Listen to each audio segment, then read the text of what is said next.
ওম নমঃ শিবায়, ওম নমঃ শিবায়, ওম নমঃ শিবায়। 15ই ফেব্রুয়ারি 2026 পালিত হচ্ছে মহাশিবরাত্রি ব্রত। নমস্কার, সবাইকে সুস্বাগত জানাই আমাদের বৈদিক ধর্ম তথা সনাতন ধর্মীয় তথ্যমূলক চ্যানেলে। সকলে কেমন আছেন? নিশ্চয়ই ঈশ্বরের অশেষ কৃপায় সকলে ভালো আছেন, সুস্থ আছেন। ফাল্গুন মাসের কৃষ্ণপক্ষের ত্রয়োদশী ও চতুর্দশী তিথিতে এদেশের লক্ষ লক্ষ ভক্তের দ্বারা পরম পবিত্রতার সাথে পালিত হয় শিবরাত্রি ব্রত। আসলে সারা বছরে মোট শিবরাত্রির সংখ্যা 12টি, কিন্তু ফাল্গুন মাসের এই তিথিটি সবচেয়ে পবিত্র বলে গণ্য হয়। সমগ্র বিশ্বের গ্রামে শহরে ছড়ানো ছিটানো হাজার হাজার শিব মন্দির যেন ফাল্গুন মাসে জেগে ওঠে শিবরাত্রি উপলক্ষে। এদেশের অলিতে গলিতে অজস্র শিব মন্দিরের অস্তিত্ব হঠাৎই টের পাওয়া যায় ওম নমঃ শিবায় এই মন্ত্রের গুঞ্জনের ফলে। হবেই না বা কেন? শৈব মতে সব ব্রতের মধ্যে শিবরাত্রিকেই তো শ্রেষ্ঠ বলেই ধরা হয়। বলা হয় এই ব্রত পালন করলে নারীদের সব মনস্কামনা পূর্ণ হয়, পতি কামনা, পুত্র কামনা, বৈধব্য খণ্ডন ও সাংসারিক মঙ্গল ইত্যাদি। তাই নারীদের এবং বিশেষভাবে কুমারী মেয়েদের কাছে এই ব্রত হয়ে ওঠে সুবর্ণ এক প্রকার সুযোগ। সাধারণভাবে তারা শিবলিঙ্গে জল ঢেলে প্রার্থনা করেন শিবের মতো স্বামী। শুধুমাত্র মায়েরাই নয়, সকলেই কিন্তু এই ব্রত নিষ্ঠা ও ভক্তি সহকারে পালন করে থাকেন। আচ্ছা, তবে কি এত বড় ব্রতের মাহাত্ম্য শুধু কি এতটুকুই? শিবরাত্রি কি শুধুমাত্র মায়েদের ব্রত? শিবরাত্রিতে শিবলিঙ্গের মাথায় জল ঢালার কারণই বা কি? কোন ঘটনার প্রেক্ষিতে মর্তধামে শুরু হয় এই মহান শিবরাত্রি ব্রত? শিবরাত্রি পালন করার নিয়ম কানুনই বা কি? শিবরাত্রি ব্রত কথা শ্রবণ করলে কি হয় মানুষের? মোট 12টি শিবরাত্রি থাকলেও এই ফাল্গুন মাসের চতুর্দশীর শিবরাত্রি কেনই বা এত মহিমান্বিত? এই সমস্ত প্রশ্ন নিশ্চয় আপনাদের মাঝে উকি দিচ্ছে। এই প্রশ্নগুলোর উত্তর হয়তো আমরা অনেকেই জানি, আবার অনেকেই জানি না। যারা জানেন না তাদের জন্য এই ভিডিওটি কিন্তু অত্যন্তই মূল্যবান এবং কাঙ্ক্ষিত ফল প্রদান করবে। আজ আপনাদের জন্য শিবরাত্রির ব্রত কথা, শিবরাত্রি সম্পর্কিত যাবতীয় প্রশ্নের সংক্ষেপে এই ভিডিওটির মাধ্যমে অবশ্যই জানাতে চলেছি। তবে এই মহা শিবরাত্রি ব্রতের দিনে আপনারা ভুলেও খাবেন না এই 5টি খাবার। যদি আপনি গ্রহণ করেন তাহলে সংসারে চরম আকারে বিপর্যয়, দারিদ্রতা ও আর্থিক কষ্ট নেমে আসবে। এমনকি স্বয়ং মহাদেব আপনার প্রতি রুষ্ট হতে পারেন। যিনি দেবের দেব অর্থাৎ মহাদেব সর্বদেবতার ঊর্ধ্বে, যিনি তিনি অল্পতে যেমন তুষ্ট হন, আবার অতি অল্পতেই কিন্তু তিনি রুষ্ট হয়ে যেতে পারেন। আপনার জীবনে নেমে আসতে পারে চরম দুর্ভাগ্য, পরিবারে অশান্তি, কলহ, রোগ জ্বালা যন্ত্রণা দেখা দিতে পারে, বাস্তু দোষ ও গ্রহ দোষ দেখা দিতে পারে। ফলে দুর্ভাগ্য, অর্থকষ্ট ও নানান রকম সমস্যায় ভুগতে হতে পারে। সারাটি বছর মহাদেবের কৃপা ও আশীর্বাদ থেকে বঞ্চিত হতে পারেন। নমস্কার, সবাইকে সুস্বাগত জানাই আমাদের বৈদিক ধর্ম তথা সনাতন ধর্মীয় তথ্যমূলক চ্যানেলে। আশা করছি আপনারা সকলেই ভালো আছেন, সুস্থ আছেন। মহাশিবরাত্রি সনাতন হিন্দু ধর্মে মহাশিবরাত্রির বিশেষ গুরুত্ব এবং তাৎপর্য রয়েছে। মহাশিবরাত্রি আর বেশি দিন দেরি নেই, কিন্তু আপনারা এই শিবরাত্রির দিনটি সুন্দরভাবে পালন করবেন অবশ্যই। অবশ্যই এই দিনে অনেক নিয়ম রয়েছে যা অবশ্যই পালন করা প্রত্যেকের উচিত। কিন্তু ফাল্গুন মাসের কৃষ্ণপক্ষের চতুর্দশী তিথিতে মহাশিবরাত্রি পালিত হয়, যা ভগবান শিবের উদ্দেশ্যেই সমাপন করা হয় এই দিনটি। বাস্তবে হিন্দু পঞ্চাঙ্গ অনুসারে প্রত্যেক মাসেই আসে, তবে মহাশিবরাত্রির মাহাত্ম্য রয়েছে মূলত শিবরাত্রির রাত্রিবেলা পালন করা হয়। পুরাকালের কথা, কৈলাস পর্বতের শিখর ছিল সর্বরত্নে অলঙ্কৃত, ছিল ছায়া সুনিবিড়, ফুলে ফলে শোভিত, বৃক্ষ লতা ও গুল্মে ঢাকা, পারিজাত সহ অন্যান্য পুষ্পের সুগন্ধে চারিদিক থাকতো আমোদিত। এখানে সেখানে দল বেঁধে নৃত্য করে বেড়াতো অপ্সরারা। ধ্বনিত হতো আকাশগঙ্গার তরঙ্গ নিনাদ। ব্রহ্মশিদের কণ্ঠ থেকে শোনা যেত বেদধ্বনি। এই কৈলাস শিখরে শিব পার্বতী বাস করতেন। গন্ধর্ব, সিন্ধ, চারণ প্রভৃতি তাদের সেবা করত। পরম সুখেই শিব পার্বতী ছিলেন। একদা পার্বতী শিবকে প্রশ্ন করলেন, ভগবান, আপনি ধর্ম, কাম, অর্থ ও মোক্ষদাতা। আপনি কোন ব্রত বা তপস্যায় সন্তুষ্ট হন? দেবী পার্বতীর কথা শুনে শিব বললেন, দেবী, ফাল্গুন মাসের কৃষ্ণ পক্ষের চতুর্দশী তিথির রাত্রিকে শিবরাত্রি বলা হয়। এই রাত্রিতে উপবাস করলে আমি অত্যন্তই সন্তুষ্ট হই। স্নান, বস্ত্র, ধূপ, পুষ্প ও অর্চনায় আমি যতটুকু সন্তুষ্ট হই তার চেয়ে বেশি সন্তুষ্ট হই শিবরাত্রির উপবাসে। তিনি আরো বলেন, ব্রত পালনকারীরা ত্রয়োদশীতে স্নান করে সংযম পালন করবে, স্বপক্ষ নিরামিষ বা হব্বিষা অন্ন ভোজন করবে, ভূমি বা বালু বিছানো যজ্ঞবেদী বা কুশ বিছিয়ে শয়ন করবে। আমার তথা ওম নমঃ শিবায় নাম স্মরণ করতে করতে থাকবে তারা। রাত্রি যাপন করবে এভাবে। রাত্রি শেষ হলে শয্যা ত্যাগ করে প্রাতঃ ক্রিয়াদি করবে।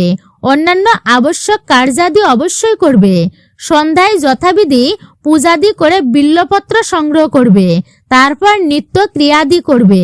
তারপর যজ্ঞবেদিতে সরোবরে প্রতীকে বা প্রতিমায় বিল্লপত্র দিয়ে আমার পূজা করবে। একটি বিল্লপত্র দ্বারা পূজা করলে আমার যে প্রীতি জন্মে, সকল প্রকার পুষ্প একত্র করে কিংবা মণিমুক্তা, প্রবল বা স্বর্ণ নির্মিত পুষ্প দিয়ে আমার পূজা করলেও তার সমান প্রীতি কখনোই জন্মে না। প্রহরে প্রহরে বিশেষভাবে স্নান করিয়ে আমার পূজা করবে। শিবলিঙ্গের পূজা করবে।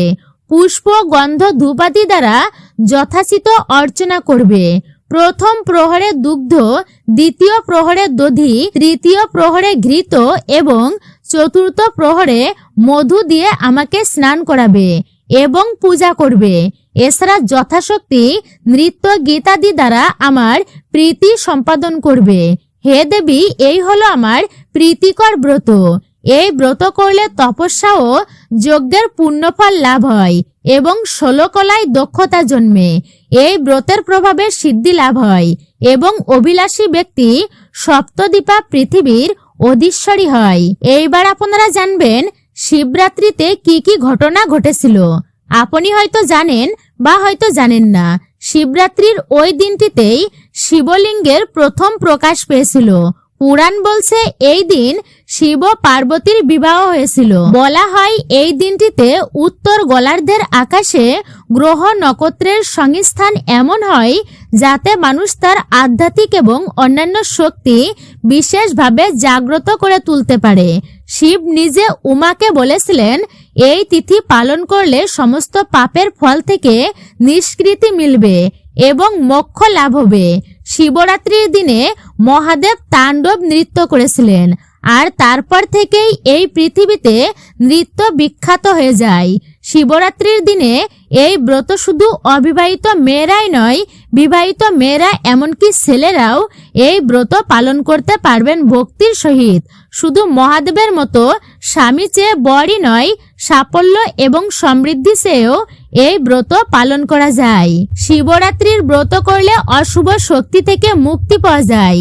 নিশীথ কলা বা যে সময়ে মহাদেব শিবলিঙ্গের রূপ ধারণ করেছিলেন সেই সময়ই শিবরাত্রি ব্রত উদযাপনের উপযুক্ত সময়। মহাশিবরাত্রির ব্রত করলে রজগুণ এবং তমগুণগুলির সংযম শক্তি বাড়ে। বলা হয় শিবরাত্রিতে মহামৃত্যুঞ্জয় মন্ত্র পাঠ করলে সমস্ত গ্রহের প্রকোপ থেকে রেহাই মেলে।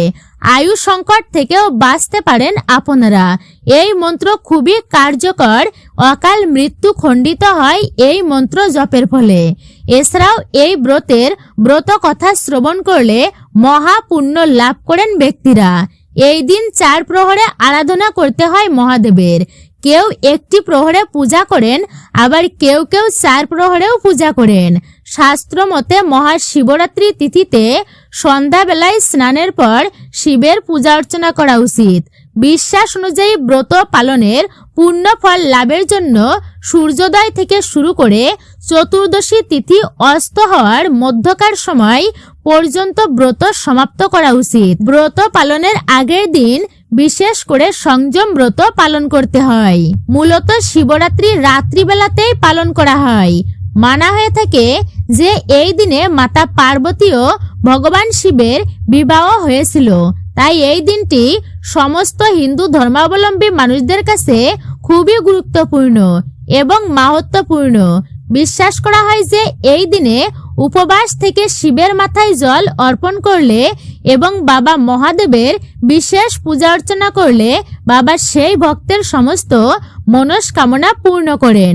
তাই এই পবিত্র দিনটি আমাদের ভক্তি ও শ্রদ্ধার সাথে পালন করা উচিত এবং এই দিনে কিছু নিয়মবিধি রয়েছে যা আমাদের সকলেরই মেনে চলা উচিত। এছাড়া খাদ্য খাবারেরও রয়েছে বিশেষ ভূমিকা এবং বিশেষ কিছু নিয়মবিধি, সেগুলি আমাদের প্রত্যেকের মেনে চলা অবশ্যই উচিত।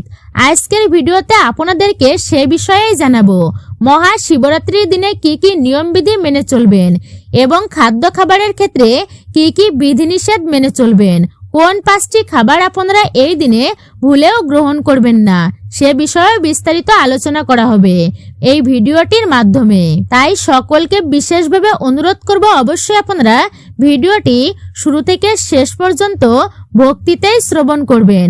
এবার আসুন আমরা জেনে নিই এই শিবরাত্রি ব্রত কবে পড়েছে, কোন দিনে ব্রত পালন করতে হবে এবং 4 প্রহরের পূজার সময়সূচি কি রয়েছে। আসুন আমরা তা বিস্তারিতভাবে জেনে নিই এবং জানতে পারবেন পালনের সময়সূচি। মহাশিবরাত্রির চতুর্দশী তিথি 15 ফেব্রুয়ারি সন্ধ্যা 5টা 4 মিনিটে শুরু হবে এবং 16 ফেব্রুয়ারি সন্ধ্যা 5টা 34 মিনিটে শেষ হবে। মধ্যরাতে মহাশিবরাত্রির পূজা করা অত্যন্তই শুভ, তাই এটি বিশেষ করে 15 ফেব্রুয়ারি পালিত হচ্ছে। মহাশিবরাত্রি ব্রতের পালনের সময় 16 ফেব্রুয়ারি সকাল 6টা 33 মিনিট থেকে শুরু করে দুপুর 3টা 10 মিনিট পর্যন্ত। এইবার আপনারা জানবেন শিবরাত্রির প্রহরের পূজার সময়সূচি। রাত্রির প্রথম প্রহরের পূজা সন্ধ্যা 6টা বেজে 11 মিনিট থেকে শুরু করে রাত্রি 9টা 23 মিনিট পর্যন্ত প্রথম প্রহরের পূজা। এবার আপনারা জানবেন রাত্রির দ্বিতীয় প্রহরের পূজা রাত্রি 9টা বেজে 23 মিনিট থেকে শুরু করে রাত্রি 12টা 35 মিনিট পর্যন্ত 16 ফেব্রুয়ারি। রাত্রি তৃতীয় প্রহরের পূজা রাত্রি 12টা বেজে 35 মিনিট থেকে শুরু করে ভোর রাত্রি 3টা 47 মিনিট পর্যন্ত 16 ফেব্রুয়ারি তৃতীয় প্রহরের পূজা। এইবার আপনারা জানবেন রাত্রির চতুর্থ প্রহরের পূজা ভোর 3টা 47 মিনিট থেকে শুরু করে সকাল 6টা 59 মিনিট পর্যন্ত 16 ফেব্রুয়ারি পূজার সময়সূচি। আপনারা এত সময় জানলেন মহাশিবরাত্রির চতুর্থ প্রহরের পূজার সময়সূচি কি রয়েছে। মহাশিবরাত্রির পূজা সন্ধ্যাবেলা থেকেই শুরু হয়। যারা পূজা অর্চনা করতে চান বিশেষ করে সন্ধ্যাবেলায়, তারা অবশ্যই আপনারা রবিবার দিন সন্ধ্যাবেলা থেকে চতুর্থ প্রহরের পূজা অর্চনা সম্পূর্ণ করবেন সম্পূর্ণ নির্জলা উপবাস ব্রত পালন করে। আর যারা আপনারা সারাদিন ব্রত রাখতে পারবেন না, নির্জলাভাবে সকাল সকাল আপনারা পূজা অর্চনা সুসম্পূর্ণ করতে চান, তো তারা অবশ্যই সকাল 8টা 31 মিনিটের মধ্যে পূজা অর্চনা আপনারা করে নিতে পারেন এবং বাবা মহাদেবের মাথায় জল অর্পণ করবেন। মহাদেবের কৃপা ও আশীর্বাদ লাভ করতে পারেন। এবার আপনারা জেনে নিন মহাশিবরাত্রির পবিত্র দিনে আপনারা ভুল করেও কোন 5টি খাবার একদমই মুখেও তুলবেন না, অর্থাৎ এই 5টি খাবার ভুলেও আপনারা গ্রহণ করবেন না, তাহলে বাবা মহাদেব অত্যন্তই রুষ্ট হবেন, জীবন ও সংসার জ্বলে পুড়ে ছারখার হয়ে যাবে, সংসারে নেমে আসবে চরম অশান্তি ও দারিদ্রতা। তাই ভুল করেও এই মহাশিবরাত্রির পবিত্র দিনে এই 5টি খাবার কখনোই আপনারা মুখে তুলবেন না। মহাশিবরাত্রির দিনটি ভগবান শিবের উপর সমর্পিত একটি বিশেষ দিন। এই দিনটি ভক্তি ও শ্রদ্ধা অনুসারে মহাদেবের পূজা অর্চনা আরাধনা করার বিশেষ দিন। তাই এই দিনে আমাদের সংযমী হওয়া অবশ্যই উচিত এবং বিশেষ নিয়মবিধি মেনে চলা উচিত।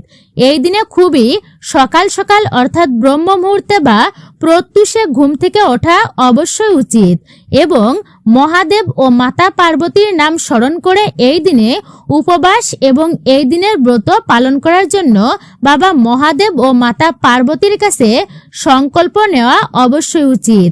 তারপর স্নান সেরে বাবা মহাদেবের পূজা অর্চনাটি আপনারা করে নেবেন। এই দিনে যারা ব্রত পালন করবেন ও ব্রত পালন করবেন না সকলেই এই নিয়ম মেনে চলবেন। এই দিনে যে খাবারগুলি আপনারা ভুল করেও মুখে তুলবেন না তার মধ্যে সর্বপ্রথম যে খাবারটির কথা আপনাদেরকে জানানো হবে আর তা হচ্ছে আমিষ জাতীয় খাবার, অর্থাৎ মাছ, মাংস, পেঁয়াজ, রসুন, ডিম, মুসুর ডাল ইত্যাদি আমিষ জাতীয় খাবারগুলি এই দিনে আপনারা মুখেও তুলবেন না। এর ফলে আপনাদের প্রতি মহাদেব রুষ্ট হতে পারেন। আপনার জীবন ও সংসারে চরম অশান্তি, দুর্ভোগ, দারিদ্রতা দেখা দিতে পারে। জীবনে নানান রকম সমস্যার সম্মুখীন হতে পারেন। মহাদেবের কৃপা ছাড়া জীবনে সুখ, শান্তি, সমৃদ্ধি বা অর্থ উন্নতি কোনো কিছুই কিন্তু সম্ভব নয়।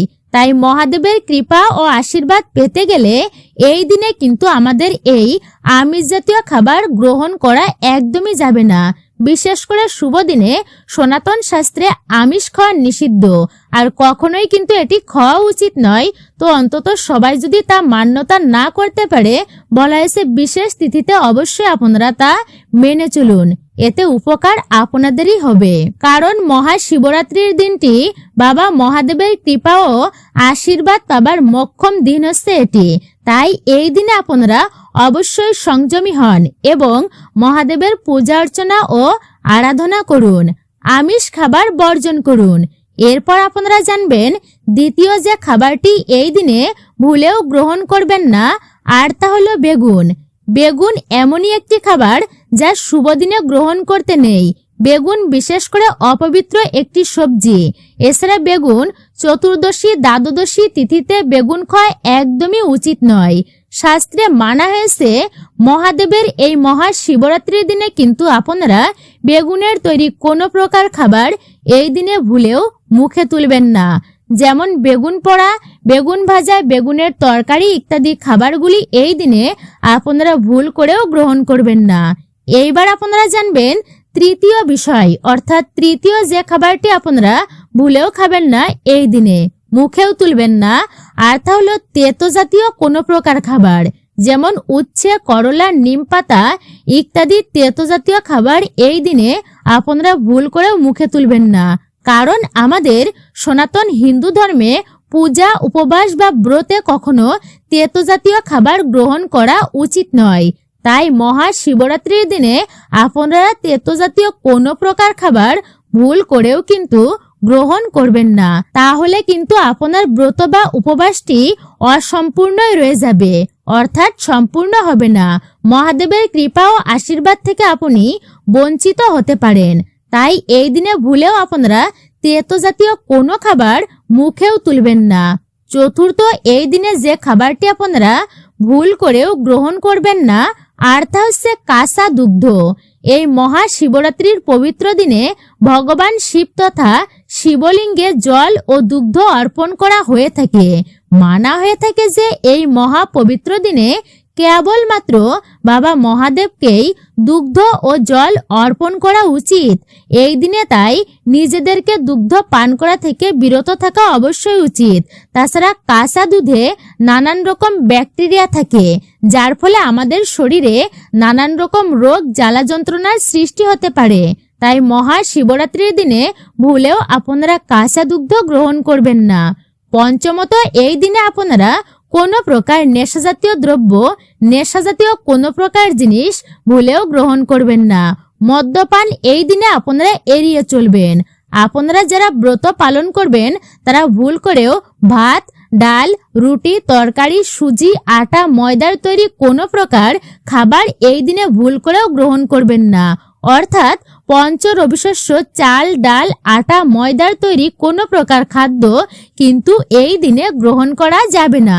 তাহলে কিন্তু আপনার ব্রত ভঙ্গ হয়ে যেতে পারে, আপনার মনস্কামনা অপূর্ণই রয়ে যাবে এবং আপনার উপবাস বা ব্রত অসম্পূর্ণ থেকে যাবে। মহাদেবের কৃপা ও আশীর্বাদ থেকে আপনি দূরে থাকবেন। অনেক শিবভক্ত আছেন যারা নির্জলা উপবাস করে থাকেন মহাদেবের কৃপা ও আশীর্বাদ লাভের জন্য, এবং এমন অনেক শিবভক্ত আছে যারা শুধুমাত্র মহাদেবের কৃপা ও আশীর্বাদ লাভের জন্য, তারা শুধুমাত্র বাবা মহাদেবকেই প্রসন্ন করার জন্য নির্জলাভাবে উপবাস ব্রত করেন। অতি কষ্ট হলেও মহাশিবরাত্রির দিনটি অত্যন্তই শুভ, সংযমের সাথে পালন করবেন। সম্পূর্ণ দিনটা নির্জলা উপবাস করে থাকেন অনেকেই, কিন্তু যাদের পক্ষে সম্ভব নয় তারা শাকসবজি, ফলমূল এবং সাবুদানার তৈরি নানান প্রকার সাত্ত্বিক খাবার গ্রহণ করে আপনারা উপবাসটি পালন করতে পারেন। আর যারা ব্রত পালন করবেন না তারা এই দিনে ভুলেও কিন্তু কোনো প্রকার আমিষ খাবার গ্রহণ করবেন না, গ্রহণ না করারই চেষ্টা করবেন। এই দিনে যারা ব্রত রাখবেন না তারাও এই দিনে নিরামিষ আহার গ্রহণ করার অবশ্যই চেষ্টা করবেন, এবং এই দিনে কারোর সঙ্গে বাজে কথা, বাজে ব্যবহার আচরণ করবেন না। কাউকে বাজে কথা, কটু কথা আপনারা বলবেন না। অযথা এই দিনে কারোর সঙ্গে ঝগড়াঝাটি, ঝামেলা, অশান্তি, বিবাদে জড়াবেন না। এই দিনে আপনার সাধ্যমতো গরিব দুঃখীদেরকে অবশ্যই দান করবেন। অবলা জীবজন্তুদেরকে খাদ্য খাওয়াবেন। বিশেষ করে নন্দী মহারাজ এবং গোমাতাকে আপনারা খাবার খাওয়াবেন। এতে মহাদেবের কৃপা বর্ষিত হবে আপনাদের উপর। তিনি অত্যন্তই প্রসন্ন হবেন, কারণ যত্র জীব তত্রই শিব, যেখানে জীব সেখানেই শিব। এইভাবে সংযমের সাথে ও কিছু নিয়মবিধি মেনে মহাশিবরাত্রির দিনটি পালন করতে পারলে বাবা মহাদেবের কৃপা ও আশীর্বাদ লাভ করতে পারবেন আপনারা, এবং কাঙ্ক্ষিত মনস্কামনাটি মহাদেব অবশ্যই পূর্ণ করবেন। আজকের ভিডিওটি এখানেই সমাপ্ত করছি আমাদের বৈদিক ধর্ম এই চ্যানেলের। আশা করি ভিডিওটি আপনাদের অত্যন্তই ভালো লেগেছে। যদি ভালো লেগে থাকে অবশ্যই ভিডিওতে একটি লাইক করবেন এবং আপনার মূল্যবান মতামত অবশ্যই আমাদেরকে জানাবেন, এবং ভিডিওটি অন্যদের সাথে শেয়ার করবেন যাতে তারাও উপকৃত হয় আপনার মতোই। অবশ্যই আপনি কমেন্টে হর হর মহাদেব অথবা আপনার গুরুদেবের নামটি বা আরাধ্য দেবদেবীর নামটি লিখে জানাতে একদমই ভুলবেন না। একজন সনাতনী ব্যক্তিকে আপনারা অবশ্যই সাপোর্ট করবেন আমি আশা রাখছি। সকলে ভালো থাকুন, সুস্থ থাকুন, পরম করুণাময় ঈশ্বরের অশেষ কৃপায়। আবারও আপনাদের সাথে কথা হবে নতুন কোনো বিষয় প্রসঙ্গে।